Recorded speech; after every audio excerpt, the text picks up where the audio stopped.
My name is Brittany McCorriston, and today we're going to be talking about notation software, more specifically, MuseScore. I've been playing handbells for over 10 years now, and I'm currently a student at Berklee College Music. I'm a bassoon principal, and I'm studying contemporary writing and production with a minor in instrument repair. I also currently work for Berklee Press as an editing assistant. I wanted to talk about notation software because it's a big part of what I do, and it can really help in getting you to share your ideas into a format that can be easily communicated with others. Notation softwares are very versatile, and they can be used to create theory sheets, arrangements, compositions, and they're obviously a good alternative to handwritten scores. Today, all the print music that you see has been created through this notation software, and there are both free and paid versions available. The most common paid ones are Finale and Sibelius. Because of my work, I am familiar with quite a few, but I do have to say that Finale is my personal favorite. Today I'll be talking about MuseScore just because it is free and you can download it on the internet and you can use it on either a PC or a Mac. I'll be covering a lot of things, so after this session, if you decide to download the software, I encourage you to come back to this video and rewatch sections as needed. I'll also be mentioning a few helpful keyboard shortcuts as we go through, but don't worry if you don't remember them all at once. On a side note, as I recorded, there was the occasional dog bark in the background, so just to keep things interesting, I added a picture of Echo, my dog. Let's see if you can hear her.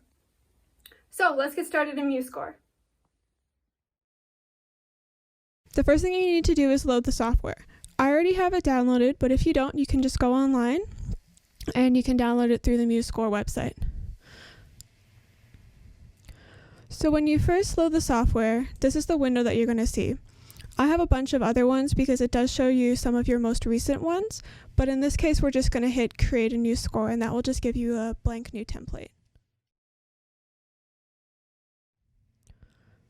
So after you hit that, it's going to come up with this new window and it's going to ask you for a title, and today we're just going to call it, not notation, intro to notation. There we go. And the key thing to remember here is also going to ask for composer, but you can always change these later, and I'll be sure to show you guys how to do that. After that window, it's going to ask you for what instruments. So for handbells in particular, I always use the grand staff. It's a piano staff, minus that it doesn't say piano on it. It's the closest one that we have for handbells. It's also going to ask you for the key signature. We're just going to do C major, but again, this can all be changed after. And then also the time signature. If you know that you need a pickup measure, you can also do that now.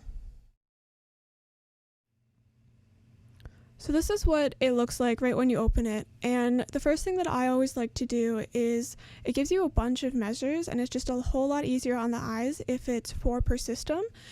So what I will do is I will go in and change it so that there's 4 right off the bat. So if you just click on the first measure, you'll see that it will highlight it. And then if you hit shift and click on the end measure, then it will highlight all of them, very similar to a Word document.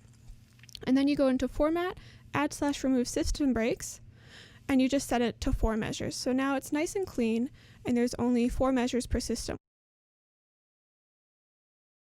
So along this sidebar here, we have different inserts that you can put in. We have our clefs, our key signatures, time signatures, and to use one, all you have to do is just drag it in. So if you drag in the 3/4, or you want 3/8, and if you needed to delete something, you can just hit Command Z, and that will get rid of your most recent change. So the other thing that we have up here is your save. Very important, save early, save often. And then we also have just our note input section up here, which is what we'll be doing next.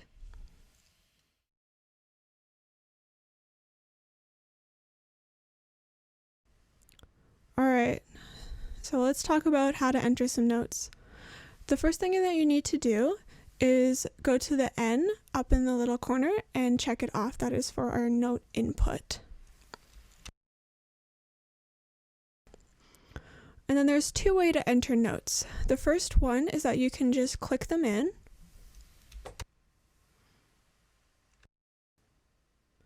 And then you can also use the keyboard. So if I wanted an E next, I would just type E on the keyboard. And then if I wanted an F, you can see that it's automatically set to quarter notes as the note value, but if you wanted to change that, you can either go up to the top and click on the different ones, or you can also use your numpad. So the number 5 on your numpad is a quarter note, and then it kind of expands from there. So if you wanted a half note, you type the number 6, and then if you wanted an eighth note, you would hit number 4 on your numpad. So if we wanted to put in eighth notes, and let's say we wanted a G, once again, you can either click it in, or if you wanted, let's say, an A next, you could also hit A on the keyboard. And let's say that I made a mistake and that instead of a C, I wanted a B. You can navigate through the different notes using the arrows on your keyboard. So I'm just hitting left and right there. And then once you come to the one that you need, you can either move it up or down, and that will move it chromatically, or you could also just hit B on your keyboard. Once you're ready to move on, you would just hit the right arrow key, and you can continue entering the notes. If I wanted to do a tie, you can go up to the top and hit the tie button, or you can also use your keyboard. So I'll hit Command Z to get rid of that, and then the keyboard command is Shift and then the plus sign. So let's say that we wanted to do it tied to a half note. We have to first make sure that the half note is selected, so I just hit 6 on my numpad, and then we would hit Command plus to do that tie. So if I wanted to do a dot, there are a couple ways to do that. The first one would be that you can just go in and click on the dot, and then if I hit C, that would give me a dotted half note. But I don't want a half note, I want a quarter, so instead what I'm going to do is I'm going to hit 5 on my numpad, and then C on my keyboard. But if you notice that there isn't actually a dot in it, and that's because I forgot to select it. So to fix that, you can hit Shift W, and that will add in the dot. Alternatively, if you knew beforehand that you wanted a dot, you can just hit the period button either on your numpad or your keyboard, and that will add the dot on. So as you can see up there as I hit them, I'm kind of just toggling it on and off by hitting the period on my keyboard. So let's go for another quarter, dotted quarter. And then since we're here, let's just finish the melody off. So an eighth note G, and then another C. But this C is up the octave, and I think I want to put it down the octave. Let's do a downward melody, so to speak. So to do that, I'm going to have to go back and select that note, and I'm just using the arrow keys to do that. And then once it's selected, I will just do Command down to bring it down the octave.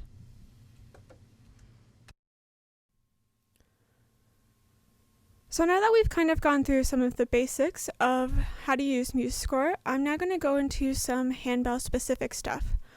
So what we're looking at here is 4 bars from the handbell piece Hymn of Promise, arranged by Cynthia Dobrinsky. And I'm just going to recreate these 4 bars so that you can kind of see when you're working in handbell some of the more specific techniques that you might want to be aware of in MuseScore.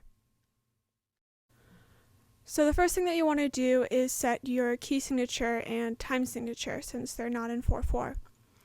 So what you'll do is you'll go over to the left and you'll just drag it in, and then you'll do the same thing for the key signature. So after we've entered those, I'll just close those to get them out of the way. And we're going to start entering notes. So to do that, we have to go up and hit the note input button. And then I'm just going to use my arrow keys to toggle over to the measure that I'm going to begin entering. So now that I'm over here, you'll see that I'm actually in the bass clef. So I like to start entering in the treble clef. So in order to switch between the 2 clefs, you hit Option and then up or down on your keyboard, and it will toggle it between the 2 clefs. So something that's really common in handbell music is to have multiple voices or layers. And so that would be your upper notes with your stems up versus your downward notes. The melody in this case is in the battery bell, so that's what those lines are. And to work between the different layers, we use these numbers up here. So anytime that I have to enter in something that has multiple voices, I always like to start with the melody because I just find it a little bit easier. And then I also always try and put the melody in the first voice if possible. So let's start entering notes. So I want an E flat with a dot, so a dotted quarter. So I'm first going to hit the period to make sure it's selected, and then I will hit E on my keyboard. And then I want an F, but before that I have to switch it to the 8th note, so I will hit 4 on my numpad, and then I will hit F, G, F on my keyboard to make the 8th notes appear. And then we'll just do a quarter note E flat. So here we do want 2 rests, and they do automatically come up, but let's say that they didn't, then we would do something a little bit different. And so right here, if we wanted a quarter note rest right off the bat, then we'd actually hit 0 on the numpad, and 0 gives us our rest. So you would enter in on your keyboard A for an A, B for a B, but if you want it to be a rest instead, then you'll hit 0. So let's go back into entering, and we'll just finish off the melody in the treble clef. And you do get faster at this as you go along. It just takes some time to kind of get your fingers with the commands and stuff. But it does get easier. So now if I wanted to do the left hand, I'm going to go and I'm going to do Option down, which will bring me into the left hand. And then we have to enter in some chords. So the first thing that I'll do is I will hit in the E flat.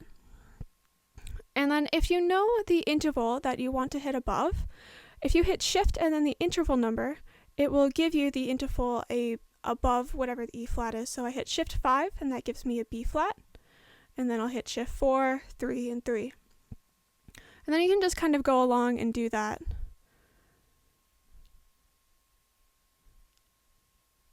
So once again, I'm hitting E flat and then Shift 5. Oh, I had the wrong one there. So for that one, I'll just actually move it up with the keyboard because it's a little bit easier.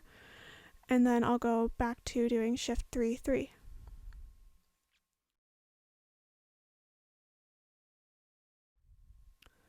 And so I think you get the gist of kind of how to enter in chords. So just to make things a little bit easier, I'm just going to copy and paste from the top.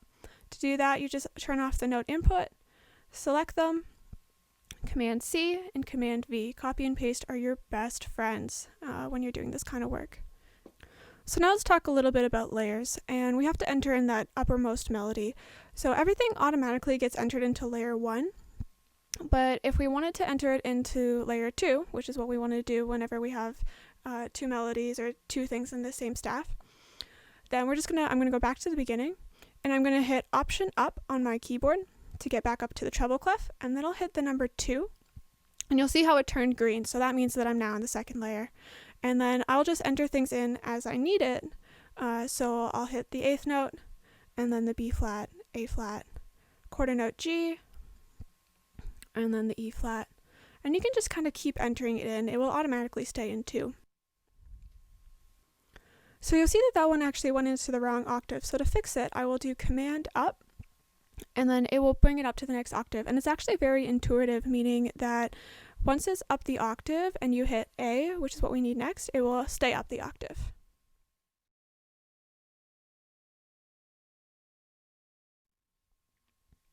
So you'll notice that the stems are the wrong way. So to fix that, you just hit X on the keyboard on whichever note is highlighted, and then it will flip all the stems up. So I'll go along and just hit X on each one. And then you'll notice that once you get here that the rests are actually in the wrong position because we want them below. So to fix that, we have to toggle back to layer 1, so Option and then up on the keyboard. And then you can just move them into place.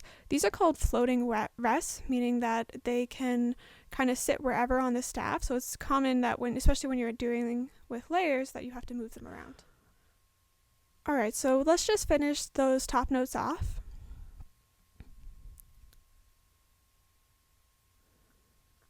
And I'm just using the keyboard here to enter everything in. You can still click them in as well. I just find the keyboard commands, once you go through them, you learn them a bit faster. And again, I'm just hitting X on all of those to flip the stems.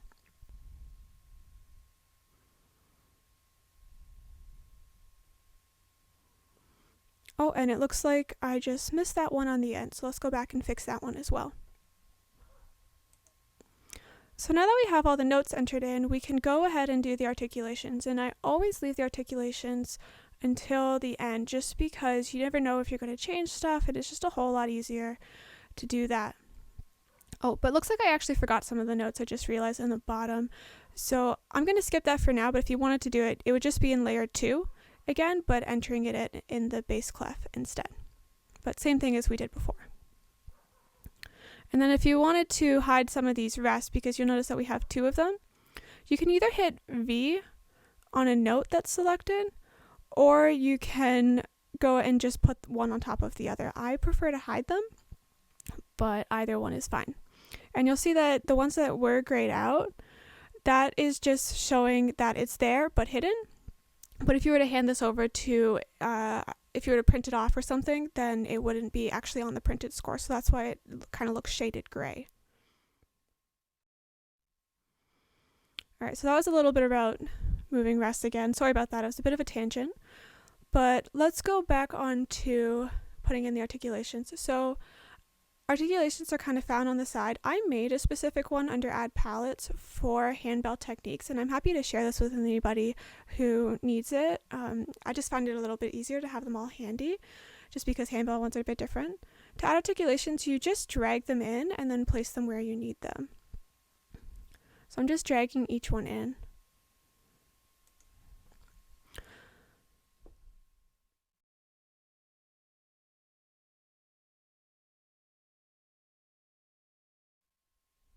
And then after we do the articulations, for the words, that's another section. So for that you would hit Command E, but I actually just got a notification and it says no note or rest selected. Please select a note or rest. So I'll go back into my note input, I'll highlight the one that I need or if it's already on it, and then I'll hit Command E.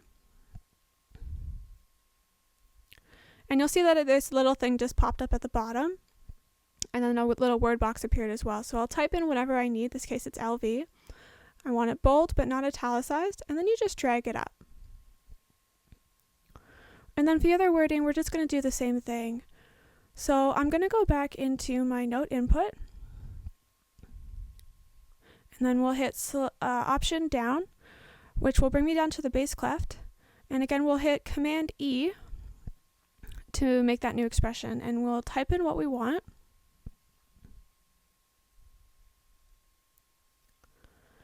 And then I'll just highlight it and unselect it because I don't want it to be italicized.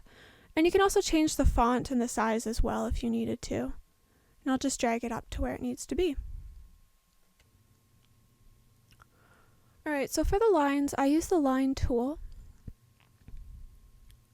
Actually, maybe I didn't. I can't remember how I did the lines. So for the sake of time, let's just move on, but I'll definitely put that in the next video. Small plug, I'm doing an advanced MuseScore techniques in February, which is kind of just an add-on to this one. So I'll be taking all your questions and we'll be covering lines because those are actually really important in handbell music specifically because it usually shows where the melody is, especially when it's going between the treble and bass clefs. So the final thing that I'll just talk about quickly is playback. And MuseScore will play everything back for you, so you just hit that button there, and it will begin to play back. You can also hit the space bar to start and stop playback. And you won't hear any sound just because I have it on headphones right now, but if you were using speakers, then normally you would hear it. It's just because of the way I did the video recording for this. You can also go into View and Play panel to have more options for this. And so here you can adjust the tempo, as well as there's the master volume, and you can go in between the bars. You can also set your playback position. That's what position is, it's by the bars, and then also the time.